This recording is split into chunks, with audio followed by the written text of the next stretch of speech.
The moment still burns in my memory as if it happened in slow motion.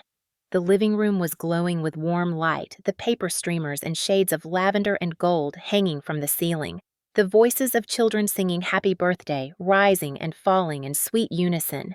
I had just carried out the cake, 3 layers of vanilla sponge filled with strawberry cream, decorated with a fondant unicorn and delicate buttercream roses I had piped by hand at 3 o'clock in the morning. My daughter Lily, in her favorite yellow dress with tiny silver stars, sat in front of her friends, with her crown slightly tilted, her eyes sparkling as she leaned forward, ready to blow out 9 candles. The music of laughter and clapping filled the room until a single voice sliced through it like a blade. "Stop this nonsense!" Margaret declared, her voice sharp and cold. She was my mother-in-law, standing there in her navy dress like a judge about to deliver a cruel sentence. Her eyes narrowed, her jaw tight, her purse still hanging on her shoulder as if she had never truly arrived as a guest, but as an inspector ready to condemn. She moved quickly, faster than I thought possible for a woman her age, her hand clutching the side of the cake stand. I felt the weight shift in my hands before I could even react. For one split second, I thought she might take the cake away, that she would march to the kitchen and throw it in the trash. But she did something far worse. With one violent motion, she smashed the cake forward straight into my face. The sound was wet and shocking, the buttercream exploding against my cheeks, frosting plastering my hair, strawberry filling dripping down my chin onto the bodice of my dress. The unicorn toppled its golden horn, breaking and sliding down my shoulder. The room gasped in one collective breath. A child screamed. Another began to cry. I stood frozen, my arms still extended as if I were holding a phantom cake that no longer existed. My vision blurred by sugar and tears, my dignity shattered in front of everyone. For a long moment there was silence, except for the faint whimper of a child and the sound of my own unsteady breathing. I wanted to disappear, to fall through the floor and never return, yet I felt every pair of eyes fixed on me. My husband David stood rooted to the spot, his face pale, his lips parting as if to speak, but no words coming out. The guests looked from him to me, to Margaret, their expressions caught between horror and disbelief. Margaret wiped her hands with a tissue from her purse as if she had just performed a necessary task. "This brat does not deserve such a spectacle," she announced, gesturing toward Lily, who now sat stiff and trembling. "No child who brings home a C in math should be treated like a princess." Her words were daggers piercing the fragile joy of the afternoon. I blinked through the frosting clinging to my eyelashes and saw my daughter. Lily's face was pale, her hands gripping the edge of the table, her lower lip quivering. For a moment, I thought she would burst into tears, that her birthday would collapse entirely into sorrow. But then something flickered in her eyes, something I recognized as defiance, the very spark I had felt myself as a child when I finally chose to resist being bullied.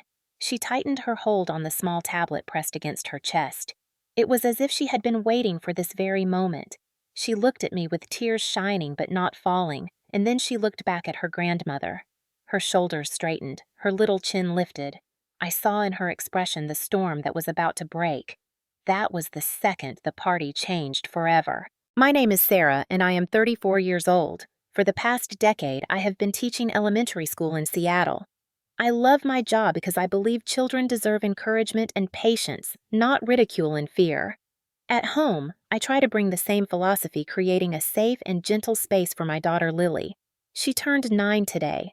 Lily is not an ordinary 9-year-old. She is curious, sharp, and has the kind of memory that amazes even her teachers. She loves reading animal encyclopedias, building small robots from kits, and recording short clips on her tablet. She pretends she is playing games, but I know she is always observing, cataloging, learning. That thoughtful nature is why I knew her birthday had to feel magical.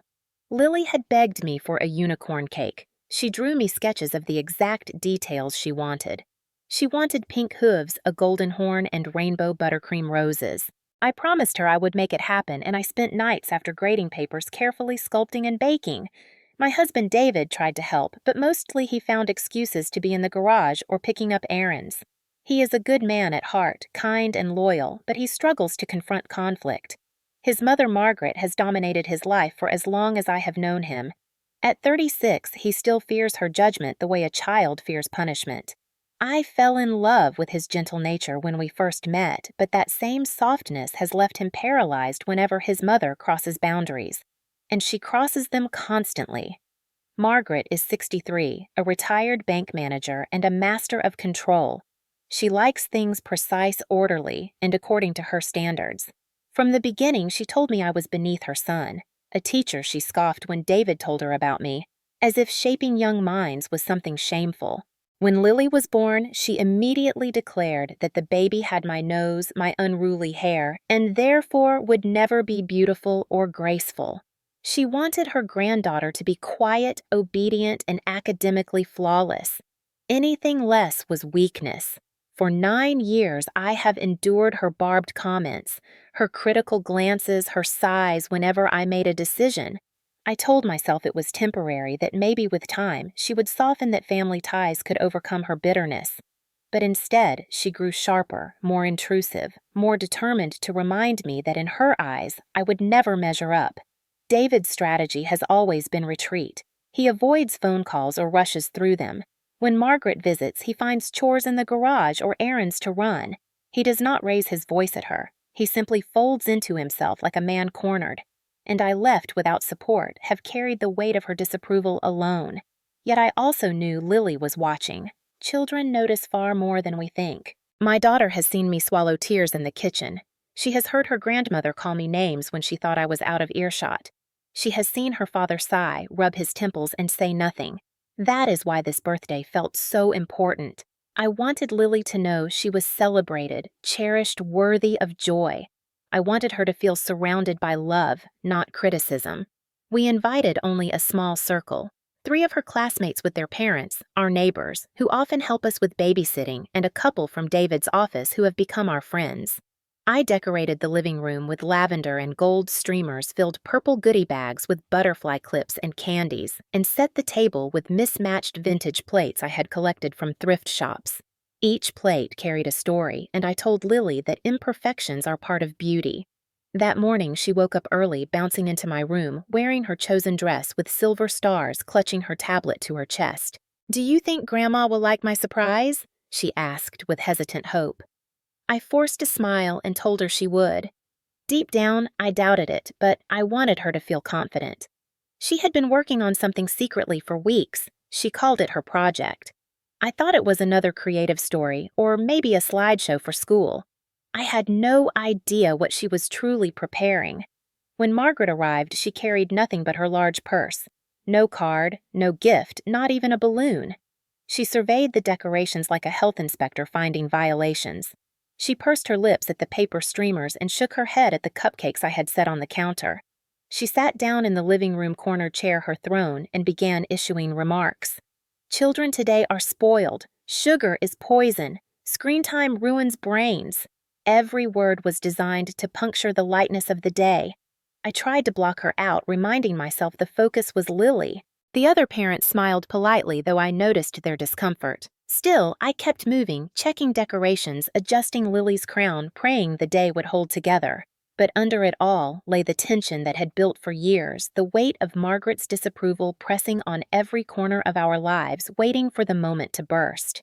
And as I looked at my daughter's hopeful eyes, I feared this birthday would be the day everything collapsed. The weeks leading up to Lily's birthday had already been marked with tension that simmered like water just below a boil.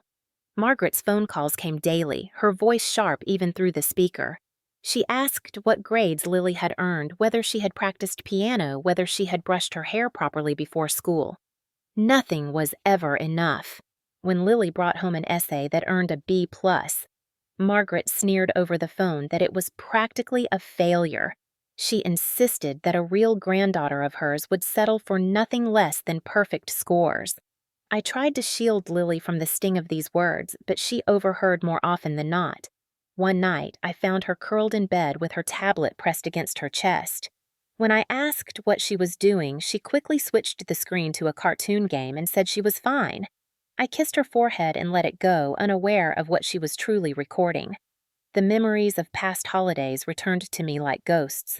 Last Christmas, Margaret complained loudly that our house smelled of burnt cookies, even though Lily and I had spent hours baking together. At Thanksgiving, she scolded Lily for laughing too loudly with her cousins.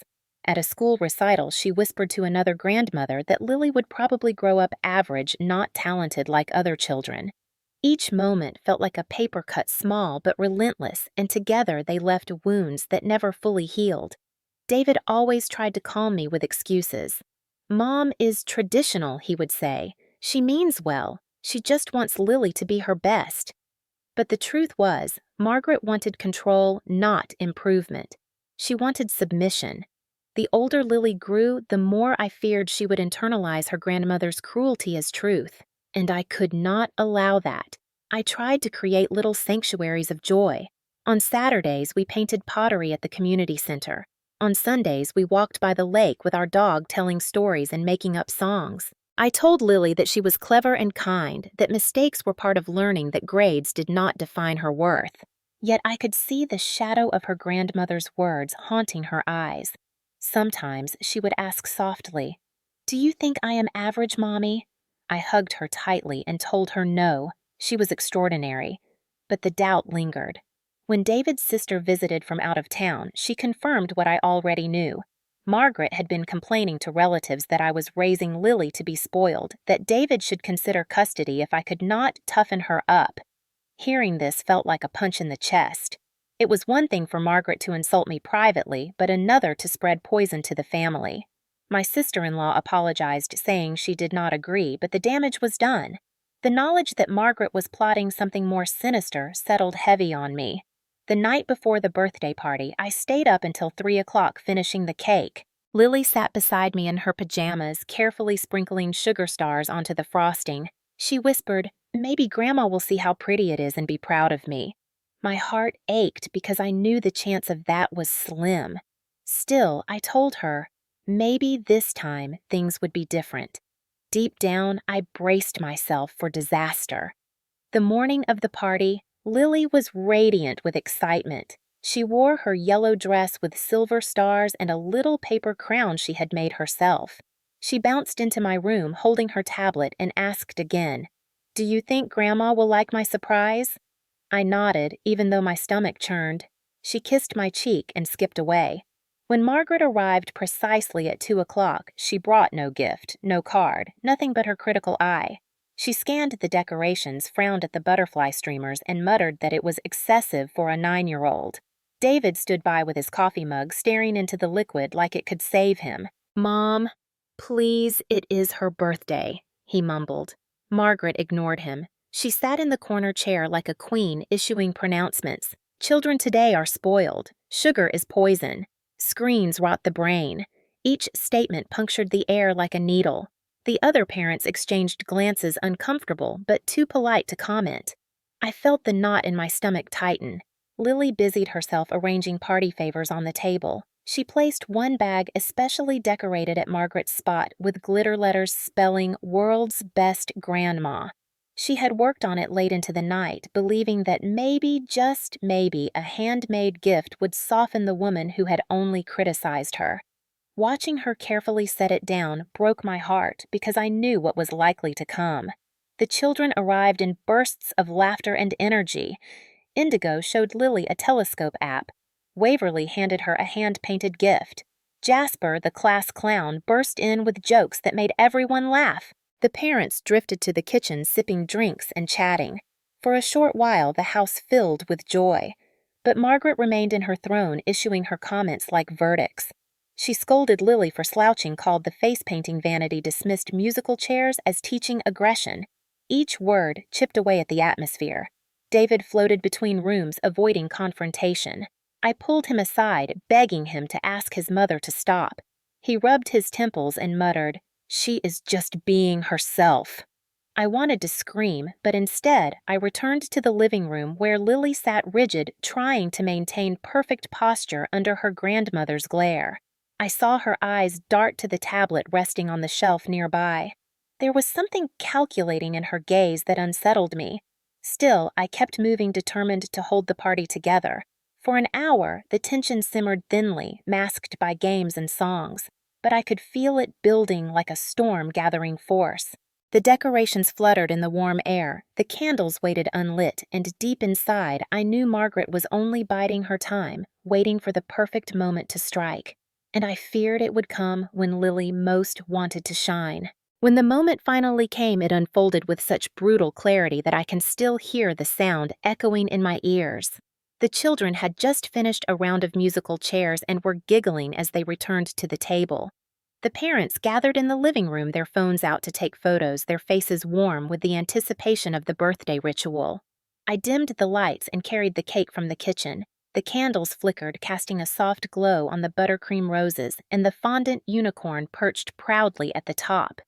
Lily's eyes widened with delight, her small hands clasped together as if she were holding a precious wish inside her chest.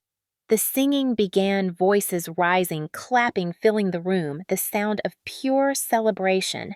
For a moment, it felt as if the tension might dissolve, but then Margaret's voice rang out sharp and commanding. "Stop this spectacle right now!" The singing faltered into silence. Every head turned. Margaret rose from her chair with the slow determination of a judge delivering a verdict. She pointed at Lily and declared, "This child got a C in math last week. A C. And you are rewarding her with this circus." My heart clenched. David's mouth opened, but no words came out. Margaret strode toward me, her face flushed with righteous fury. Someone needs to teach her that life does not hand out rewards for mediocrity. Before I could shield the cake, she seized the stand with both hands. I gasped, expecting her to throw it away, but instead, she jerked it forward and slammed it into my face with shocking force. The room erupted in gasps. The frosting exploded against my skin, strawberry filling dripping into my eyes, my hair matted with sugar and cream. The unicorn's golden horn snapped off and slid down the front of my dress. I staggered backward, blinded, humiliated, my dignity smeared across my cheeks for everyone to witness. The children screamed. One child began to cry uncontrollably. The parents froze mouths open, phones still raised in disbelief. David stood like a man struck dumb, his hands trembling at his sides. Margaret stepped back with satisfaction, wiping her hands with a tissue as if she had done a necessary chore. "This brat does not deserve a cake," she announced coldly. "She does not deserve to be celebrated. Consequences must be learned." The words cut deeper than the cake itself. I wiped frosting from my eyes and searched for Lily. She sat rigid in her chair, her crown tilted, her little face pale. Tears welled but did not fall. For a heartbeat, I feared she would break into sobs, that her birthday joy would shatter forever. But then, something remarkable happened. Her expression shifted. The tremble of her lip stilled. Her small hands reached for the tablet beside her, clutching it like a secret weapon. Her eyes, shining with determination, locked onto her grandmother. The room remained frozen, every adult too stunned to intervene, every child silenced by shock. I felt my breath catch as Lily stood slowly holding the tablet against her chest. She looked at me through the haze of frosting and humiliation. Her gaze was steady, unyielding, carrying a spark of defiance far beyond her years. I realized in that moment that my daughter was not crumbling. She was rising. The silence deepened, pressing down on us like a heavy blanket. Even Margaret seemed momentarily unsettled, frowning at the sight of Lily's composure. The party had been destroyed, the cake obliterated, my dignity trampled. Yet in that fragile silence, a new energy pulsed, one that belonged not to Margaret's cruelty, but to my daughter's resolve.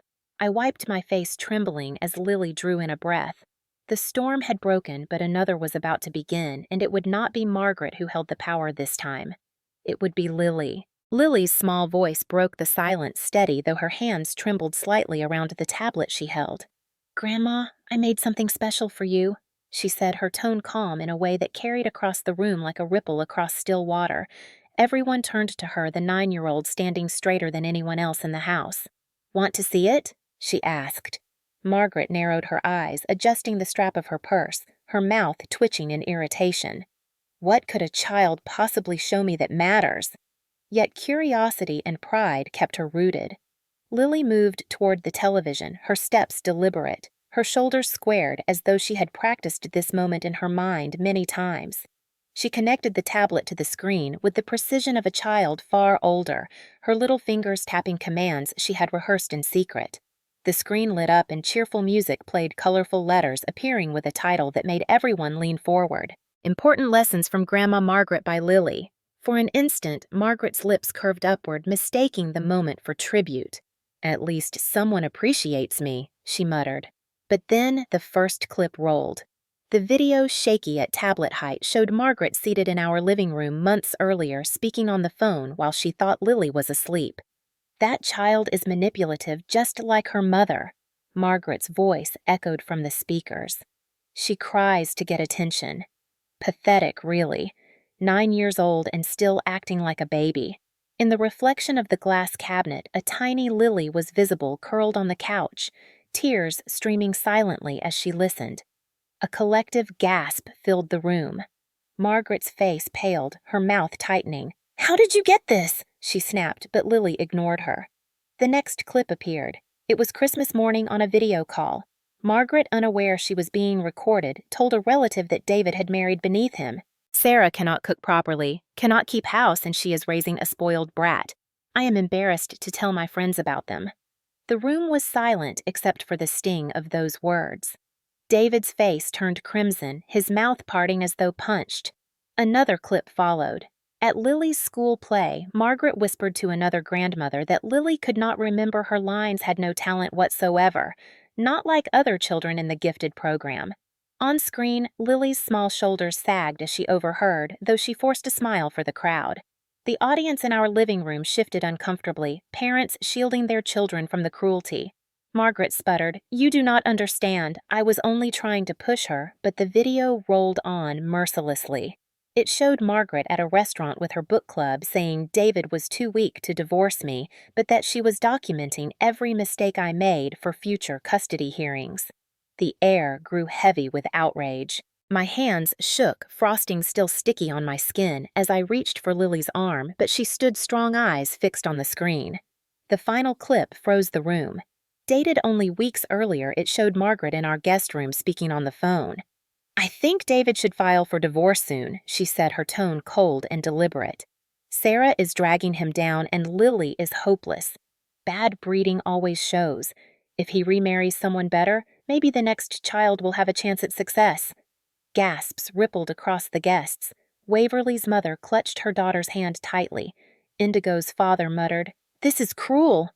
David's face drained of color, his jaw tightening. Before anyone could speak, the video transitioned. The screen showed Lily herself sitting at her desk, looking directly into the camera. "My Grandma Margaret taught me that words can hurt more than falling off my bike," her young voice narrated.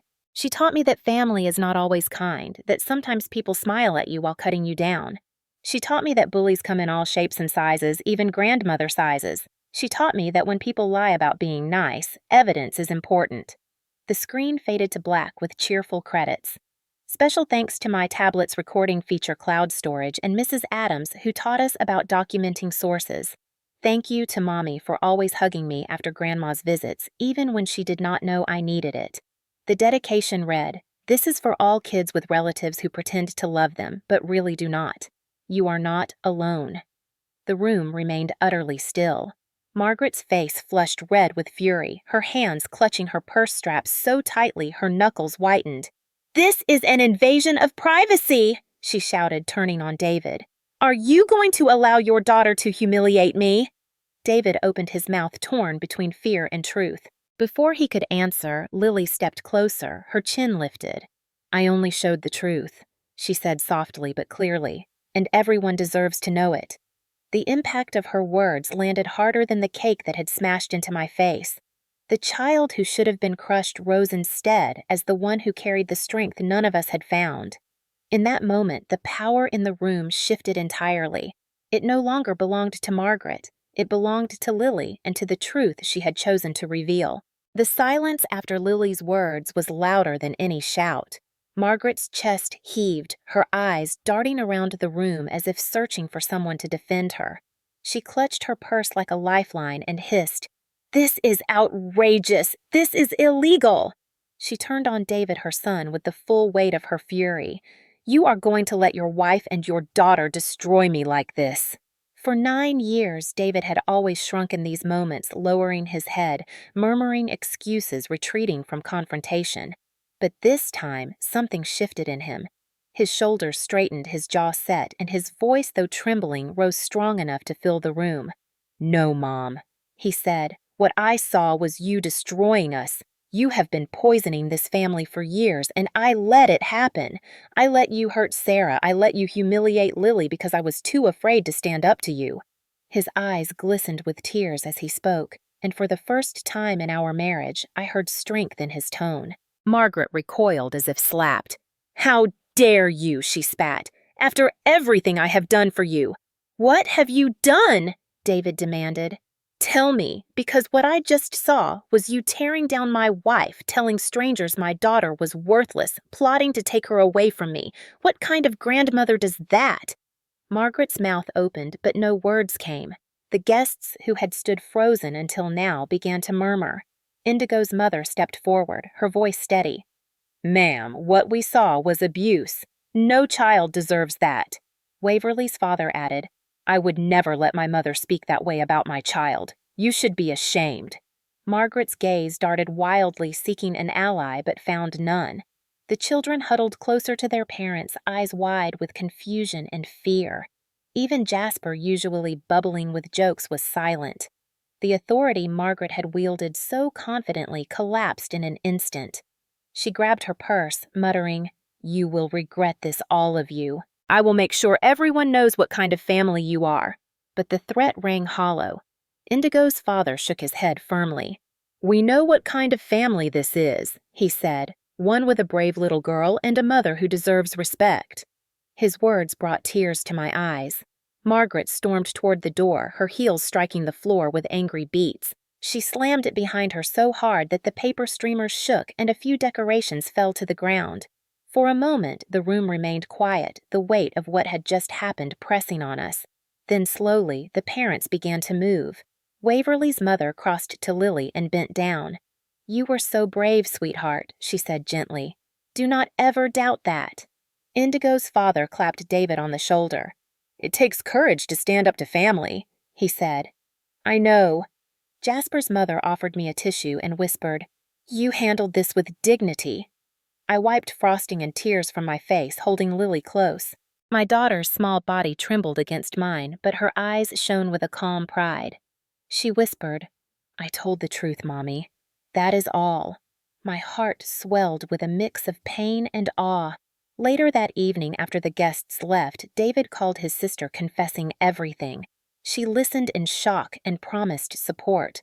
When Margaret tried to contact us through angry messages the next day, David blocked her number. For the first time in years, he placed our well-being before her approval. Of course, Margaret was not done. Within a week, she sent a letter through a lawyer accusing us of defamation and invasion of privacy. But my brother-in-law, who practices law, reviewed it and laughed. "Washington is a one-party consent state," he explained.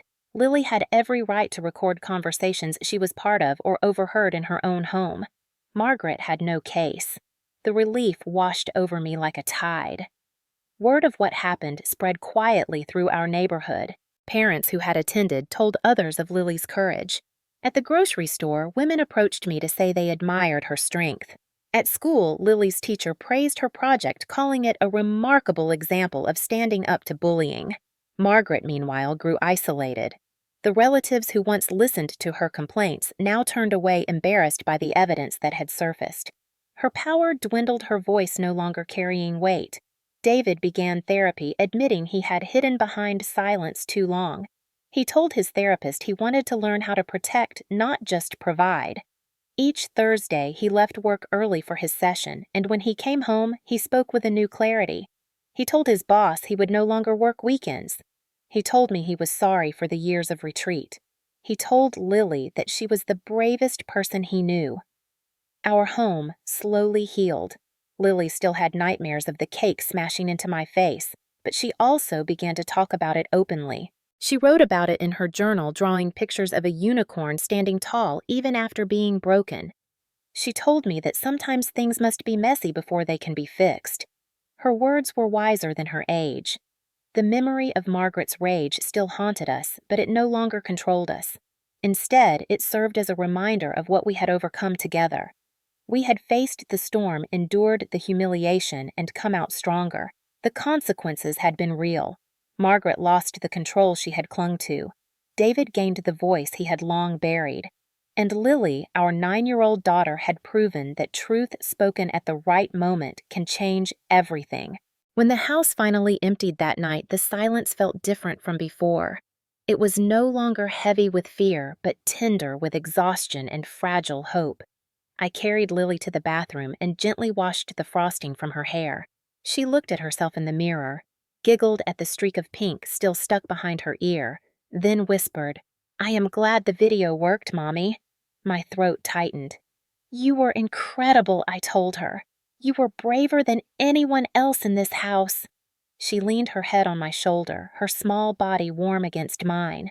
Later, I tucked her into bed. She opened her journal and showed me what she had written in uneven letters.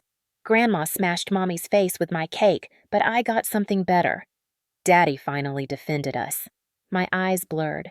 She had underlined the words "better" and defended 3 times.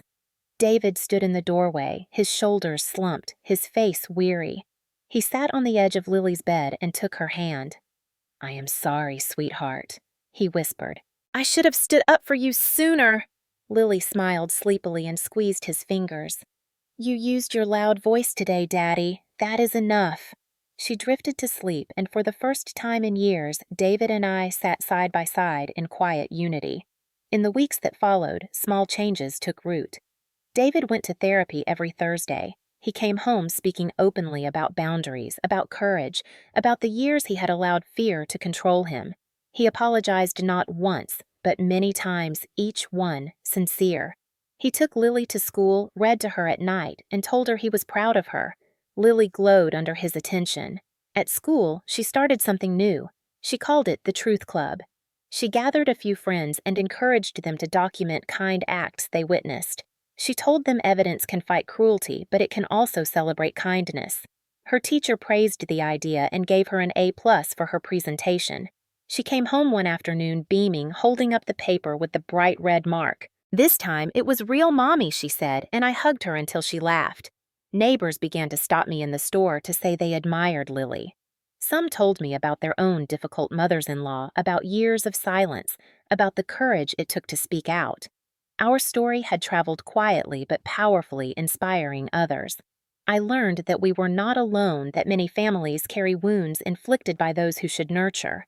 Meanwhile, Margaret receded into distance. She sent bitter letters through her lawyer, each one filled with accusations and self-pity. We did not respond. We did not need to. Her power was gone. She lived in her house, isolated, her calls unanswered. Her words stripped of the authority she had once wielded like a weapon. Sometimes I wondered if she felt regret. Sometimes I wondered if she would ever change. Lily surprised me one evening by asking Mommy, "Do you think Grandma will ever say sorry?" I paused, searching for the right answer. "I do not know, sweetheart. Some people never learn. But what matters is that you stood up for yourself and for me. That is brave, not mean." She nodded slowly, her eyes thoughtful. "Maybe one day we can try again if she does." Her heart remained open despite everything, her innocence not destroyed, but tempered with wisdom. Watching her, I realized the most powerful resolution of all was not revenge, but resilience. We had survived humiliation, exposed cruelty, and found our voices. The memory of frosting dripping from my face no longer brought only shame. It also reminded me of the moment my daughter rose with courage beyond her years. That image, her small figure standing tall with a tablet in hand, will forever be etched in me as the turning point of our lives. From that day forward, I knew we were no longer victims of Margaret's control. We were free to define our family by love, by truth, by the courage of a 9-year-old girl who believed evidence mattered more than fear. When I look back on that night, the memory of frosting sliding down my cheeks is still vivid, but what lingers even more is the silence. After Lily pressed play, the silence that swallowed Margaret's power whole. For years, I had believed survival meant keeping the peace, swallowing insults, and protecting my child from confrontations she was too young to understand. But it was Lily, only 9, who showed me that silence is not peace, that truth spoken aloud can break chains stronger than fear. She taught me that resilience does not always roar. Sometimes it comes in the form of a little girl with trembling hands and steady eyes, choosing to reveal what everyone else pretended not to see. David's transformation was not instant, but that night cracked open something in him that Margaret could never patch shut. I no longer saw only the man who had hidden behind his mother's shadow, but a father who learned to stand in front of his daughter, a husband who learned to stand beside his wife. Therapy gave him the language, but Lily gave him the reason. I often wonder how many families are fractured by invisible cruelty. How many gatherings are staged with smiles that hide wounds. How many children sit quietly absorbing words meant to diminish them. Our story is not unique. It is only louder because Lily recorded it. Yet perhaps that loudness is what others need, because secrets are where abusers thrive and sunlight is their undoing. Margaret's downfall was not my revenge, not David's confrontation, but Lily's courage to show everyone what had been whispered in the dark. In exposing her, Lily also exposed the lie we had all been living, that endurance without truth is strength. It is not. True strength is naming the hurt and refusing to accept it anymore. I do not know if Margaret will ever feel remorse. Perhaps she never will. But I know this: her grip on our lives has ended. The cake that was meant to humiliate me became the symbol of her unraveling. The mess she smeared across my face hardened into the moment her mask slipped. From then on, her words could no longer cut because we had seen the truth behind them. And the truth belongs to us. Lily sometimes still asks if Grandma will come back. I tell her maybe if Grandma learns how to love without cruelty. Until then, our home is ours. It is filled with laughter, with journals full of doodles and notes, with David reading bedtime stories in a voice steady with pride. It is not perfect, but it is free.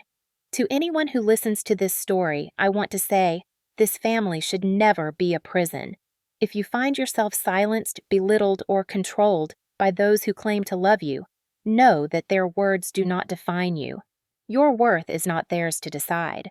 Stand firm, even if your voice shakes. Speak the truth, even if it is messy. And remember the lesson my 9-year-old daughter taught me. Evidence defeats lies, and courage is not about size or age, but about the moment you decide enough is enough. That birthday, Margaret thought she was making a spectacle of me. Instead, she revealed herself. And in that revelation, our family found freedom. That is the gift Lily gave us, more lasting than any cake, more precious than any party. It was the gift of truth and the strength to carry it forward. In the months after the party, life took on a slower rhythm, one no longer dictated by Margaret's shadow. The phone that once rang daily with her demands fell silent. The tension that once crackled through our dinners dissipated, replaced by conversations about school projects, favorite books, and plans for the weekend. For the first time in years, I felt the freedom to laugh without scanning the room, to parent without bracing for criticism, to breathe without apology. Lily carried herself differently too. She no longer shrank when adults raised their voices. Instead, she looked them in the eye with quiet certainty, as though she had learned the rare lesson that even children can wield power when armed with truth. Her teacher told me she seemed more confident in class, volunteering answers, leading group activities, and helping others speak up. At home, she wrote stories about unicorns who defended their herds, about little girls who defeated dragons not with swords, but with words. Each story was her way of making sense of what had happened, her way of turning trauma into testimony. David's transformation was equally striking. Therapy peeled away years of avoidance. He admitted he had feared losing his mother's approval more than he feared losing his family, and that realization shook him. But instead of collapsing under guilt, he chose growth. He apologized not only to me, but also to Lily, promising her that she would never again stand alone in defense of her dignity. He kept that promise in small ways, stepping in when a coach belittled her backing me, when relatives muttered criticisms telling his colleagues he needed time for family, no matter the project. The moral for him was clear silence is complicity and complicity is betrayal. For me, the aftermath was a mixture of healing and reckoning. I realized how many years I had sacrificed to the illusion of keeping peace, how often I had mistaken endurance for strength. True strength, I learned, is not absorbing blows quietly, but refusing to allow them at all. My worth as a wife and mother had never depended on Margaret's approval. Yet, I had allowed her judgment to shape my choices. That night shattered her power and rebuilt mine. In the weeks that followed, other mothers reached out. Some whispered their own stories of domineering and laws of family dinners turned battlegrounds of children who learned too young what cruelty sounded like. They said Lily's courage gave them hope that maybe they too could speak up. Maybe they too could record the truth. Maybe they too could walk away from chains disguised as love. I realized our story carried a moral beyond our walls. It was not only about one toxic grandmother, but about the countless families who suffer in silence. And the takeaway was not vengeance, but exposure. Abuse, whether physical or emotional, thrives in the dark. The moment it is dragged into the light, it begins to wither. Margaret's attempts at retaliation fizzled because the truth was undeniable. Her voice, once thunderous, became background noise to a community that had seen her cruelty unmasked. She became a cautionary tale rather than a force of fear. The moral, then, is twofold. First, that power without compassion eventually collapses under its own weight. And second, that the smallest voices, when brave enough to speak, can echo louder than generations of silence.